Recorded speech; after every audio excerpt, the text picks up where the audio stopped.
ብዙ ኦንላይን ስራ አለና በዚህ አንናገርም። ብዙ ሰዎች እንደዛ ይላሉ። ቲክቶክ ይዘጋል፣ በዚህ መናገር ማስተዋወቅ እኛን ይጎዳናል፣ አካውንታችን ይዘጋል ብለው ብዙ ሰዎች ያወራሉ። እኔ ልነግራችሁ ነው። ይሄን ቪዲዮ 10 ጊዜ ኮፒ ሊንክ ከዛ በላይ ቪዲዮ ላይክ ፎሎ አድርጉኝ፣ እንዳይዘጋብኝ ዋርኒንግ እንዳይሰጠኝ። እኔ እስኪ ምናልባት እንደኔ ወንድም እህቴ እየለፋችሁ እየደከማችሁ እኮ ስለሆነ ምናልባት ውጤት ካለው እኔ ስሙን ልንገራችሁ እዚህ ጋር ከተፈለገ ቲክቶክ ይዘጋ፣ ከተፈለገ ይሆን።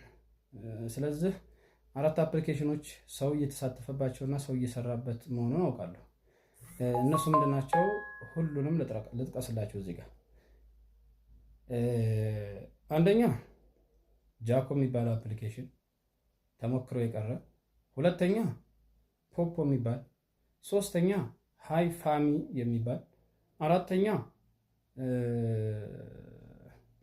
ታካ የሚባል፣ አምስተኛ ሃላ የሚባል አፕሊኬሽኖች ሰውን በዚህ መንገድ እየተንቀሳቀሰ ነው። በዚህም ልነግራችሁ አልፈልግም፣ አካውንት ይዘጋል እያሉ ብዙ ሰዎች የሚሉትም እነዚህን አፕሊኬሽኖች ነው። አውርዱና ከቻላችሁ ምናልባት ውጤት ላይ ከደረሳችሁ አውርዷቸውና ሞክሩ። የት ነው የምናገኛችሁ ካላችሁ ፕሌይ ስቶር ላይ ታገኙታላችሁ።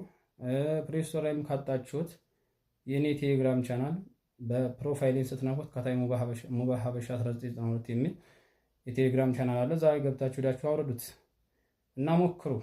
ምክንያቱም እኔ ለፍቼ ውጤት ስላላገኘሁ በሁሉም ቦታ እናንተ ምናልባት ስኬት ሊኖራችሁ ስለሚችሉ ከኔ የበለጠ ጠንካራ ምንኮኑ ስለምትችሉ ራሴን ዋጋ ከፍዬ እየነገርኳችሁ ነው። ይህን ቪዲዮ ላይክ እና ኮፒ ሊንክ ሪፖስት አድርጉልኝ። ውጤቱን እንግዲህ ሞክሩት። የኦንላይን ስራ አንነግራችሁም ብለው ብዙ ሰዎች በቴሌግራም ግቡ ይሏችኋል። አካውንታችን ይዘጋል ይላሉ።